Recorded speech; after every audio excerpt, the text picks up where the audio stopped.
can tell you that your hospitality to Ann and I has truly been wonderful and has blessed us over the last few days of our visit.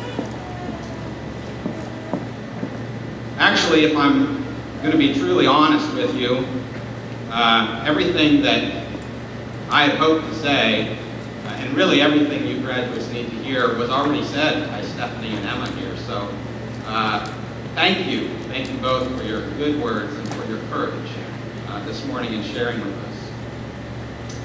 Now at the outset, I thought it was probably important to give you some cues, and the most important cue I want to give you is to prep you to listen for what I have no doubt will be the biggest applause line of today's commencement address. It begins in conclusion, so keep that in mind. Seriously though, let me be the first to congratulate you graduates, on what is truly a significant and a lasting achievement. Now your parents, I have no doubt, think I'm talking to them. And while it's true, their accomplishment is likely the greater one, this morning our congratulations are for you. You've completed a course of study that is going to serve you very well for the rest of your lives. The plaudits and praise that you will receive here this morning and throughout the rest of this graduation season are well earned by you. You should enjoy them to the fullest. That said, however, I'm really here to burst your bubble. Because most of the failures of your life, most of your heartbreaking regrets, actually your worst mistakes, probably all lie ahead of you. Encouraging news, right? Take heart though, because also your greatest triumphs, your greatest joys, they also lie in front of you. This is all just to say that you stand at the beginning, right? You stand on the cusp of possibility. And my message to you here, what I'm really here to tell you, is that unfortunately you don't stand on the cusp of this personal possibility in a very optimistic age. We don't live in the light of a glorious dawn when all might have been vigor and strength and action. Rather, it's been given to us, all of us, to live in what the great historian Jacques Barzoon called an age of decadence. Now don't misunderstand, Barzoon was not a moral scold. He was not finger-wagging to an immoral world. For him, decadence meant primarily this. It meant a failure of nerve. That is, he meant that in an age of decadence, there is a loss of openness. A loss of openness to the possibility that the universe has meaning and purpose. Listen to this. It's the first stanza of a poem. I think of it as the anthem poem of this generation, by a poet named John Berryman. Life, friends, is boring. We must not say so. After all, the sky flashes. The great sea yearns. We ourselves flash and yearn. And moreover, my mother told me, as a boy, repeatedly, ever to confess you're bored means that you have no inner resources. Well, I conclude then that I have no inner resources, because I am heavy bored. Now, John Berryman makes intensely personal Barzoon's theoretical failure of nerve, right? If we're honest, I think all of us, with ourselves, we should recognize ourselves, at least somewhat, as we ride the decadence train as it pulls into its final stop at Boredom Station. Now the ancients called this condition acedia, or translated spiritual sloth. And I think actually Berryman's insight for us is the keener one. Life, friends,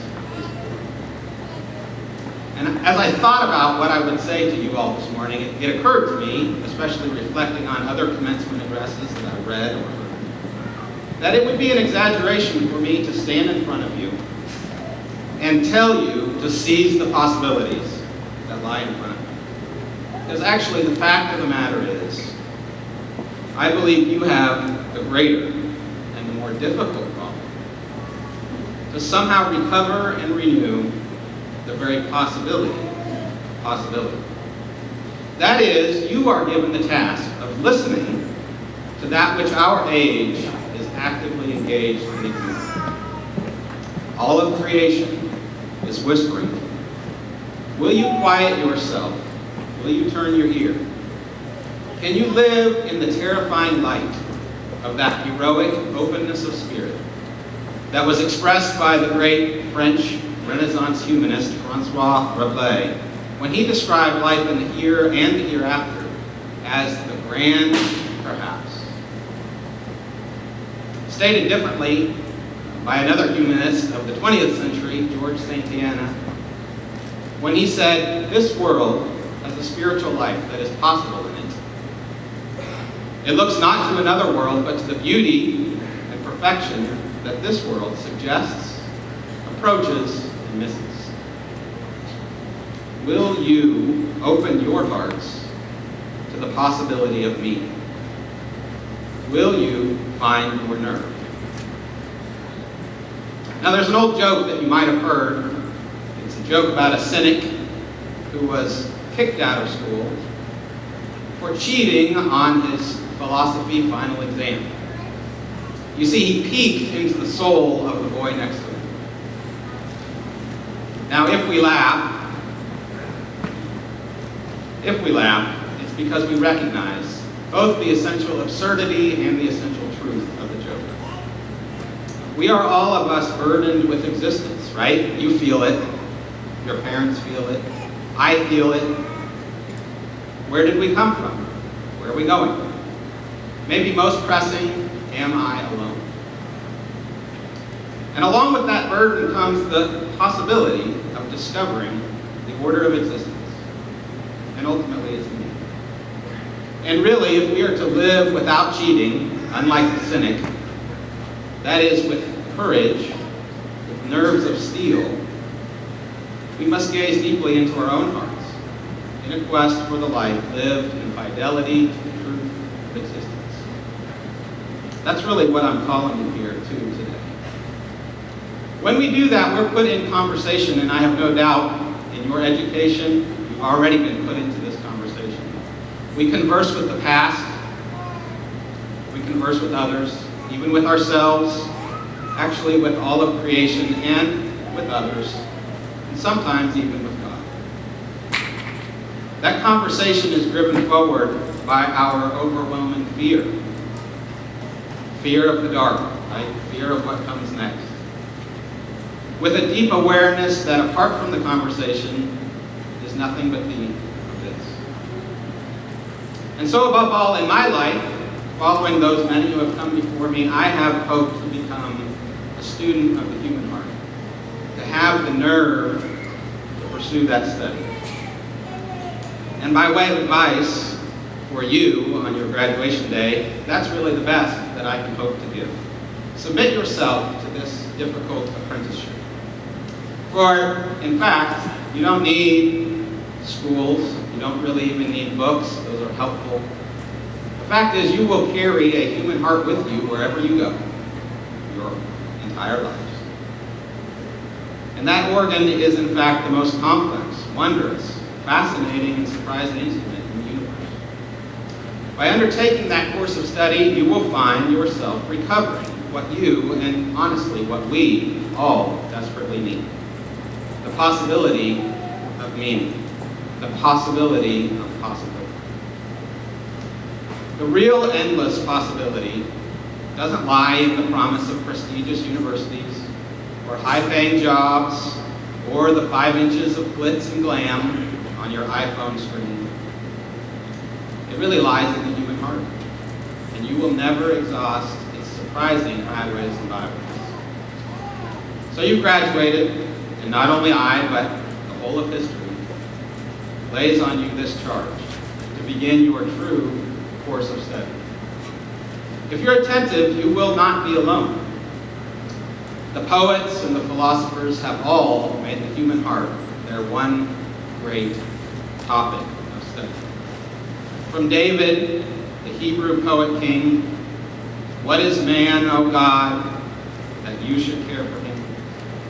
To Walt Whitman, the tramp poet of New England, "There is this in me. I do not know what it is, but I know that it is in me."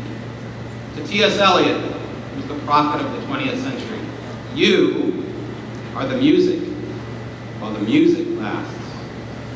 To the whole of human culture in between, they are there for you, if you'll have them, as are your friends and your mentors and those who will come after you. But again, let's be honest for a moment. The great conversation is a quiet one. And you know this, you're headed out into, in fact, you already occupy a very noisy world, right? Curiously enough, in my experience, boredom is actually very loud. Many, if not all of you, are off to college somewhere. You have a great deal of learning and education ahead of you, which is a wonderful thing. But I want to give you a warning to heed as you head out into that world. Because the world of higher education is in many ways a strip mining operation. Plain and simple, you are the raw resource being mined. It's the result of a system that is designed to discover and refine the most meritorious among you and ship you off to whatever spot in the world you might be most productive. You're going to hear over and over and over again in many different forms that nothing must get in the way of making the most of your social and economic opportunities. No ancient bonds of tradition must hold you back.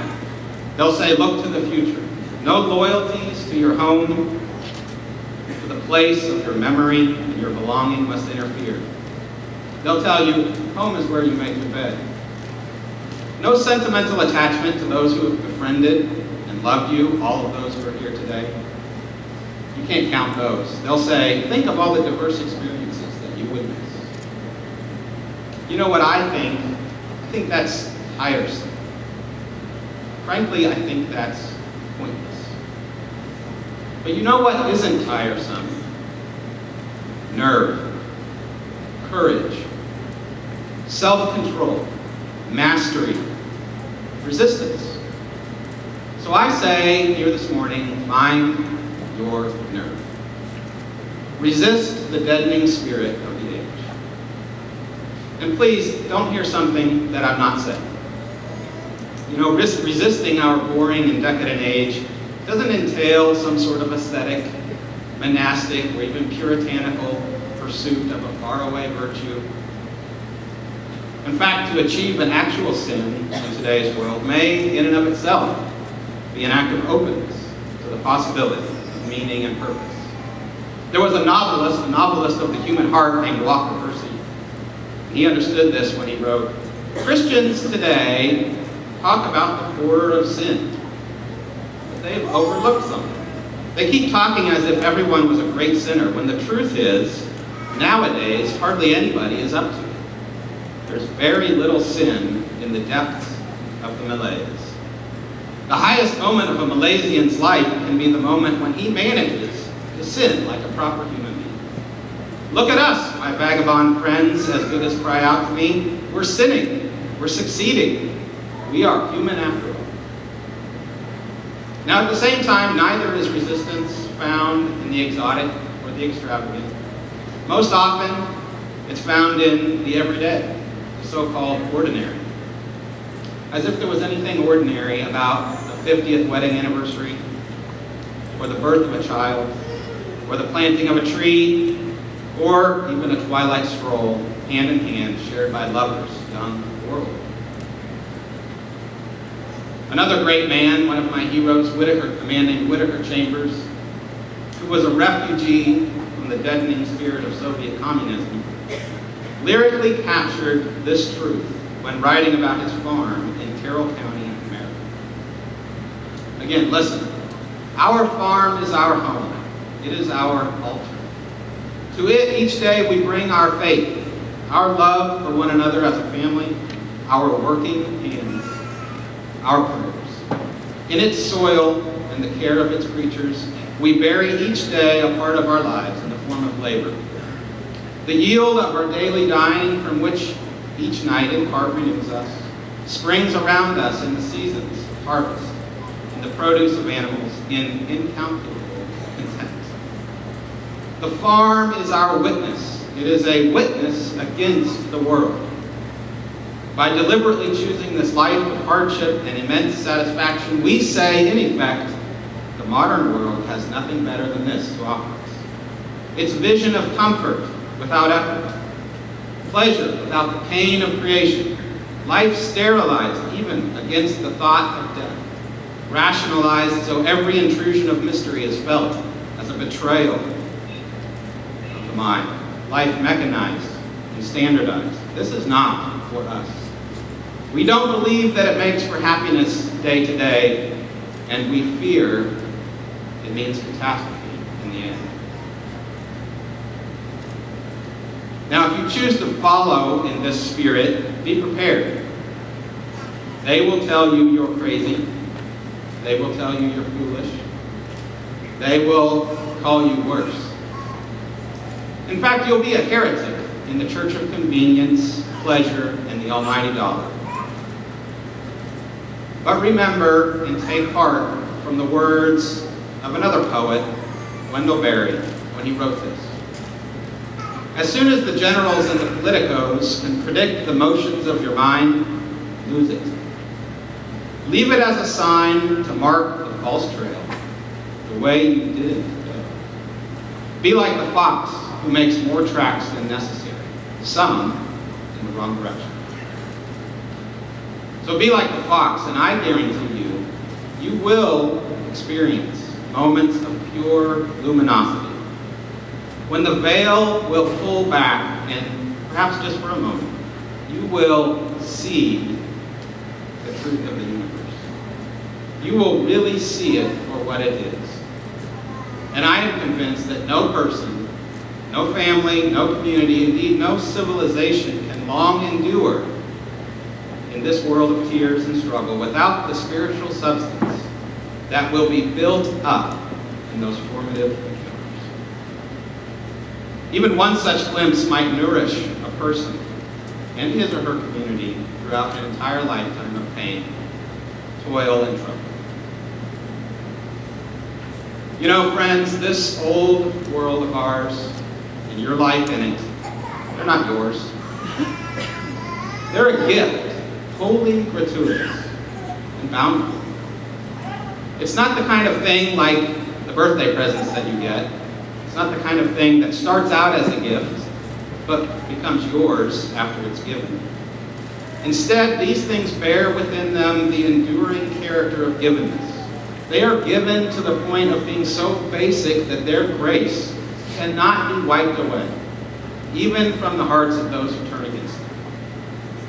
You know, you are wholly dependent on this grace of givenness. And it's from that grace, from those headwaters, springs love. Love for your place, love for its beauty, its heartbreaks, and the strands of your memory, love for your people, for the customs of your place, for the sheer glory of existence, and love for your life in that place. And please note, I don't say love of yourself. There's a distinction between loving yourself and loving your life. And by extension, loving the lives of those around you. There's no wealth but life, said John Ruskin. And your life, it lies at your feet. You can pick it up. So if you remember only one thing from today, or I should modify that to say one thing from the commencement address, and I know even that is asking a great deal. I want you to remember these 6 words.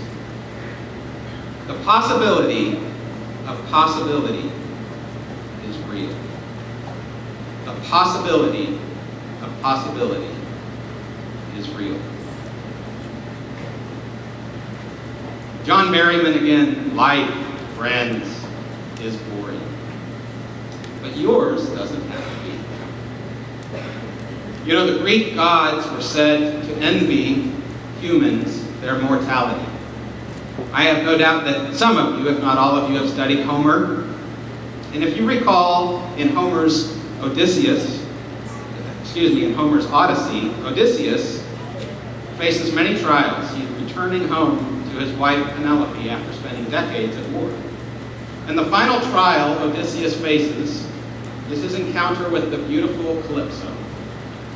And Calypso offers Odysseus immortality if he will only stay with her as her lover. Now Odysseus declines. He embraces his mortality and he returns home. And surely, when he arrived home, he felt both the thrill and the pang of knowing that Penelope was more beautiful in that moment than she had ever been, or would ever be again. You see, the Greeks understood that all things pass away, and that this is what makes life infinitely sweet. The poets also understand this. Leaf subsides the leaf, and dawn goes down today, or another. Time hurries on, and the leaves that are green turn to brown. You know, there's a sweetness in those words that can be unbearable. And you graduates, as I look out on your faces, turn to the world fresh and eager.